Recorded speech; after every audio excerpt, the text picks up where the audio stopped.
सा गांव था। उस गांव के सभी लोग शिकारी थे। उनका सरदार बहुत ही अनुभवी शिकारी था, जो जानवरों के पैरों के निशान देखकर बता देता था कि वो कितनी दूर पर होगा।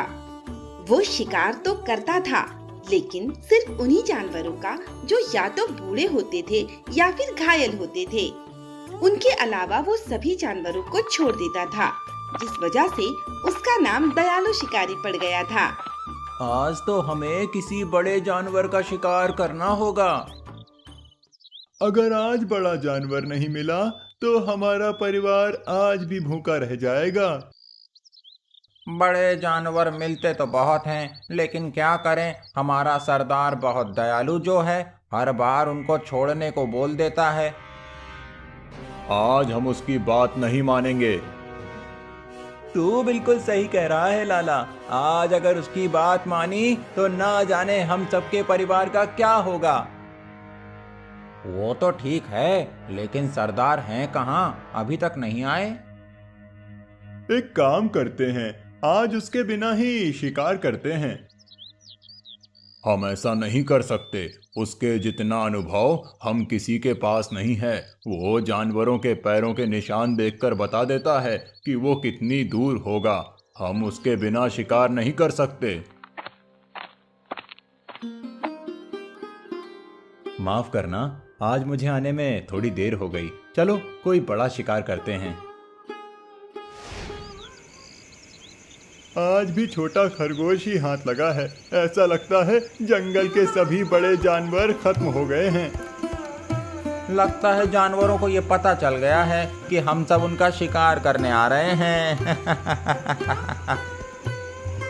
ये मजाक का वक्त नहीं है रज्जू। लगता है आज भी हमारे परिवार को भूखा ही रहना पड़ेगा। अगर ऐसा ही रहा तो हमें दूसरा काम धंधा देखना पड़ेगा। तुम सब चुप रहो। मुझे सांभर के पैरों के निशान दिखे हैं। वो यहीं आसपास ही है।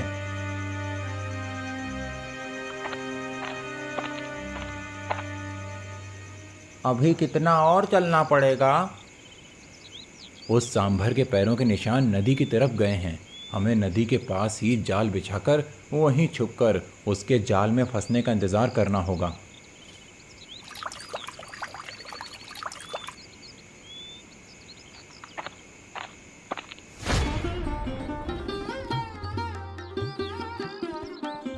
देखो, मैंने कहा था ना, सांभर जाल में फंसेगा। इसीलिए तो तू हमारा सरदार है। हमारा पेट भरने के लिए इसका धन्यवाद करते हैं और इसकी जीवन लीला समाप्त करते हैं। रज्जू रुको, इसे मत मारो। ऐसा लगता है ये हमसे कुछ कहना चाहता है। अच्छा, तुझे जानवरों की भाषा भी आती है जो तू उसकी बोली समझ गया। अरे भाई, तुम इसकी आंखों में देखो। ऐसा लगता है ये हमसे मदद मांगने आया है और जानबूझकर जाल में फंसा है। तो क्या अब तू इसे भी छोड़ देगा? लाला, मैं जाल खोल रहा हूँ। अगर ये भागा तो इसे बंदूक से मार देना, और अगर नहीं भागा तो सब समझ जाना कि ये जानबूझकर जाल में फंसा था।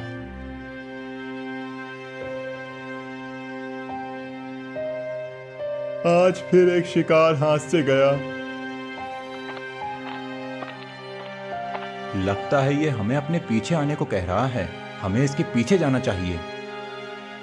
हम में से कोई नहीं आ रहा, तू ही जा इसके पीछे। चलो सब किसी और शिकार की तलाश करते हैं।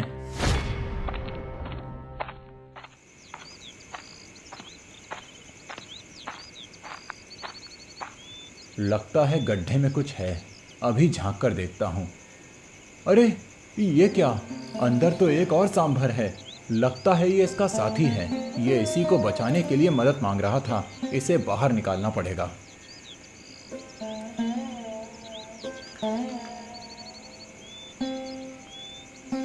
अरे अरे, बस बस, मैं समझ गया कि तुम मुझे धन्यवाद दे रहे हो। अब मैं जा रहा हूँ। अब से ध्यान रखना किसी गड्ढे में ना गिरो। आज भी आ गए खाली हाथ। खुद को शिकारी कहते हो और एक भी जानवर नहीं मार सकते। अब मैं बच्चों को क्या खिलाऊं? आज भी उन्हें भूखा रहना पड़ेगा। नहीं भाभी जी, आज कोई भूखा नहीं रहेगा। आज हमने बहुत बड़ा हिरण मारा है। एक हिस्सा आपके लिए भी लाया हूँ। अब दयालु हमारा सरदार नहीं है, अब से उसे अपने साथ शिकार पर नहीं ले जाया करेंगे। सही बोला टांडा, नहीं तो वो हमें भूखा मार डालेगा। अब उसमें पहले वाली बात नहीं रही, अब वो कोई जानवर नहीं मार सकता।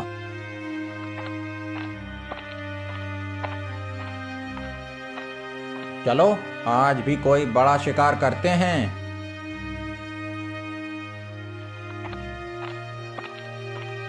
लगता है आज ये चारों मेरे बिना ही शिकार पर जा रहे हैं। मुझे इनके पीछे जाना चाहिए, कहीं ये मेरे बिना किसी मुसीबत में ना फंस जाएं।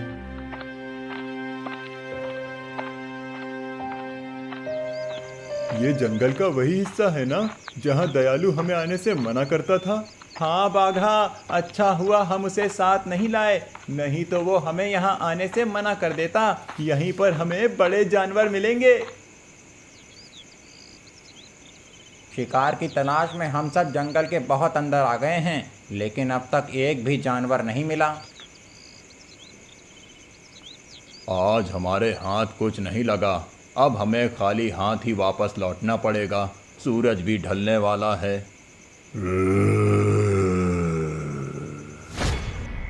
लगता है आज कुछ बड़ा शिकार हाथ लगेगा। अब तो मैं खाली हाथ नहीं जाने वाला। तुम सब कहाँ जा रहे हो? रुक जाओ। अब तू हमारा सरदार नहीं है, हम में से कोई भी तेरी बात नहीं सुनेगा। अगर तुम्हें अपनी जान प्यारी है तो मैं जो कहता हूँ वो सुनो, नहीं तो वो तुम्हारी हड्डियां भी चबा जाएगा। कौन? जंगली भैंसा हमारी हड्डियां चबाएगा? भैंसे कब से इंसानों को खाने लगे? हमने तो शेर के पंजे देखे नहीं, हम सब तो उस भैंसे की आवाज सुनकर उसकी तरफ बढ़ रहे थे। अच्छा हुआ सरदार जो तू समय पर आ गया, नहीं तो आज शिकारी का ही शिकार हो जाता। तो क्या आज भी हमें? नहीं नहीं, आज किसी को भी भूखा नहीं रहना पड़ेगा। तो क्या हम शेर का शिकार करेंगे? नहीं नहीं, मैंने नदी के किनारे जाल बिछाया है, चलकर देखते हैं, शायद उसमें कोई जानवर फंसा हो।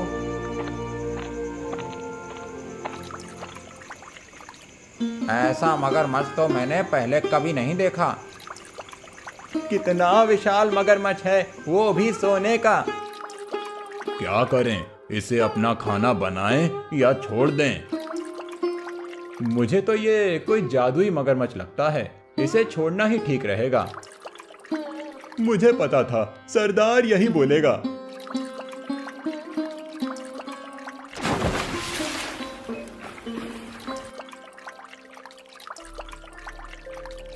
इतनी बड़ी मछली? आज के लिए ये मछली पर्याप्त है। भलाई का इनाम ऐसा ही होता है।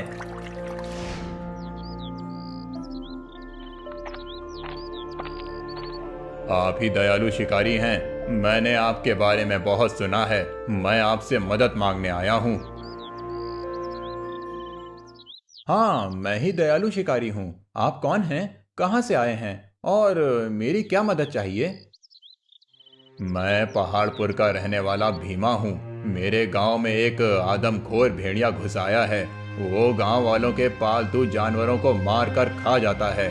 सिर्फ इतना ही नहीं, वो अब तक 2 गांव वालों को घायल भी कर चुका है। मैं चाहता हूँ आप मेरे साथ चलकर उस आदमखोर भेड़िए से गांव वालों की रक्षा करो। ठीक है, मैं तुम्हारे साथ चलूंगा। तो ये है पहाड़पुर गांव।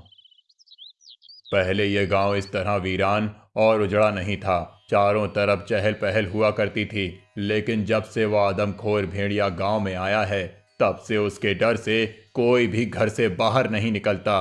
आदमखोर भेड़िया, आदमखोर भेड़िया, बचाओ बचाओ। लगता है वो आ गया। अब मैं आ गया हूं, सभी गांव वालों की रक्षा करूंगा। अब बस तुम्हारा ही सहारा है दयालु जी। आज तो मुझसे नहीं बच सकता। भाग। कितना भागेगा? जहां तक जाएगा तेरा पीछा करूंगा।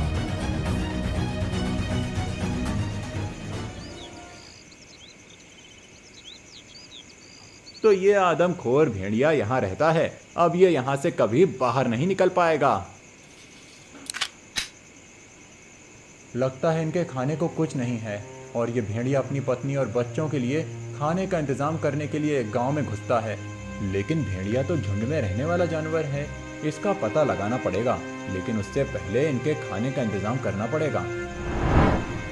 इनका इंतजाम तो हो गया, अब वापस जाता हूँ। दयालु जी, आपने उस भेड़िए को मार दिया? नहीं, वो पत्थरों के बीच से होता हुआ भाग निकला। कोई बात नहीं दयालु जी, वो कल फिर आएगा। अब आप पूरी तरह तैयार रहना। वो तो ठीक है, लेकिन मुझे एक बात जानना है। कौन सी बात? ये गांव पहाड़ों के बीच में बसा हुआ है, तो यहाँ बहुत से छोटे जानवर होने चाहिए, लेकिन वापस आते हुए तो ना किसी जानवर की आवाज सुनी और ना ही उनके पैरों के निशान देखे। इसका क्या कारण है? दयालु जी, एक समय था जब आसपास के जंगलों में बहुत से छोटे जानवर हुआ करते थे और वो भेड़िए उन्हीं का शिकार करते थे। लेकिन दूसरे गांव के लोगों ने जंगल पर अतिक्रमण कर लिया और छोटे जानवरों को मारने लगे, जिस वजह से धीरे धीरे जंगल के लगभग सभी छोटे जानवर खत्म हो गए। अब सिर्फ कुछ खरगोश ही बचे हैं, वो भी कुछ दिनों में पूरी तरह से खत्म हो जाएंगे। अब बात समझ आई, वो भेड़िया गांव के अंदर क्यों आ रहा है। लेकिन एक बात समझ नहीं आ रही। कौन सी बात दयालु जी? भेड़िया तो झुंड में रहने वाला जानवर है, तो फिर वो अकेला क्यों है? वो भेड़िया पहले अकेला नहीं था, उसका पूरा झुंड था जो जंगलों के जानवरों से अपना पेट भरता था। लेकिन जब से जंगल के जानवर खत्म हुए हैं, तब से खाना ना मिलने के कारण झुंड के सभी भेड़िए एक एक करके मर गए। अब सिर्फ वही एक अकेला बचा है जो गांव के मवेशियों को मार रहा है। पूरी बात अब मेरे समझ में आ गई है कि वो भेड़िया गांव के अंदर क्यों आया। कौन सी बात दयालु जी? आप चलिए मेरे साथ। जब इंसानों ने जंगल के सभी जानवर मार दिए तो भेड़िया किसका शिकार करते? इसीलिए ये भेड़िया अपना पेट भरने गांव के अंदर आता था। ये भेड़िया भी मेरी और तुम्हारी तरह इसी प्रकृति का हिस्सा है।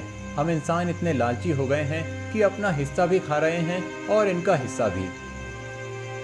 मैं आपकी बात अच्छी तरह समझ गया दयालु जी। जो गलती मेरे गांव वालों ने और दूसरे लोगों ने की, अब मैं उसे सुधारूंगा। अच्छा हुआ तुम्हें अपनी गलती का एहसास समय पर हो गया। अब मैं गांव वालों को समझाऊंगा, प्रकृति से उतना ही लें जितना कि उन्हें जरूरत है, नहीं तो प्रकृति तुमसे अपना हिस्सा वापस लेने आएगी। जैसे ये भेड़िया अपना हिस्सा वापस लेने आया था। आपका बहुत बहुत धन्यवाद दयालु जी, आपने मेरी आंखें खोल दी। बहुत दिन हो गए गांव से आए हुए, अब मुझे वापस जाना चाहिए। अरे आ गए आप, जल्दी से हाथ मुंह धो लीजिए, मैं आपके लिए खाना लगाती हूँ।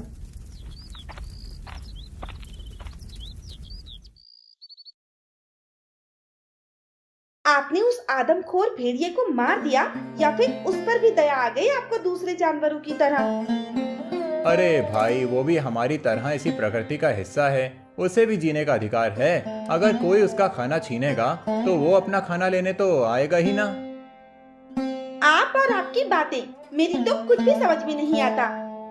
मैं शिकारी जरूर हूँ, लेकिन अपना पेट भरने के लिए शिकार करता हूँ, किसी जानवर की हत्या करने के लिए नहीं। अच्छा होता आप उसी गांव में रुक जाते, कम से कम मुझे भरपेट खाना तो मिलता। अब फिर से भूखा रहना पड़ेगा। भाभी जी, ये रहा आपका हिस्सा। अरे सरदार, तू कब आया? मार दिया उस भेड़िए को। लगता है तुम सबने मेरे बिना शिकार करना सीख लिया है। हाँ सरदार, हम में से कोई भी तेरी तरह जानवरों पर दया नहीं करता। हम दयालु नहीं है ना।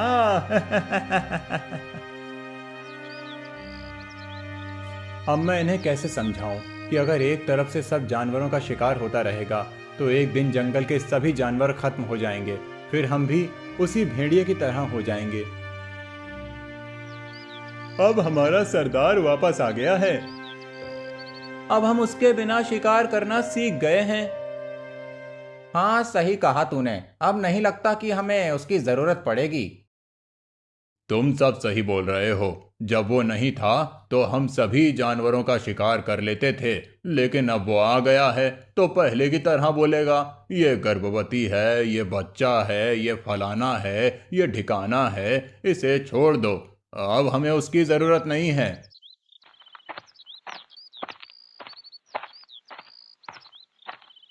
लगता है किसी गंभीर विषय पर चर्चा हो रही है। तू सही समय पर आया है दयालु। हम सब ने फैसला किया है कि अब हम तेरे बिना ही शिकार पर जाएंगे। मैं तुम सबसे कुछ कहना चाहता हूं। अब हम में से कोई तेरी बात नहीं सुनेगा। अब हम तेरे बिना शिकार करेंगे, तू अपना देख ले। 1 महीने तक वो चारों अंधाधुंध शिकार करते हैं और जंगल के लगभग सभी बड़े जानवरों को मार देते हैं।